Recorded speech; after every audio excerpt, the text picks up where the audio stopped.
Սրտի խորքերից խոսք Աստուծո հետ։ Տեր Աստված գթության, փրկության եւ ողորմության,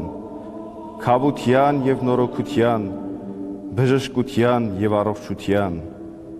լուսավորության եւ կենթանության, հարության եւ անմահության։ Հիշիր ինձ, երբ գաս քո արքայությամբ, ահավոր, հզոր, բարերար եւ ամենաստեղծ, կենթանի, գովյալ, ամենակատար եւ մերձ համորեն արարածների հեծություններին։ Ես եմ ահա պաղատում քեզ խաչակցիդ հետ, որը քեզ համար ոչ բռնված էր եւ ոչ էլ կապված, ոչ կախված եւ ոչ բևեռված,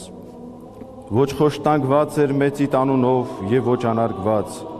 ոչ լլկված եւ ոչ արհամարված, ոչ խորտակված եւ ոչ մահացած, այլ արքայության արդարների համար պահված լույսին արժանի համարված։ Եվ դու հաստատուն ուխտի խոստումով ամենի երդմամբ, հայտնելով տրված բարիքների անփոփոխությունը, փառավորեցիր նրան եւ փրկության հույս ներշնչեցիր ինձ իսպառ լքվածիս, եւ քեզ փառք հավիտյանս ամեն։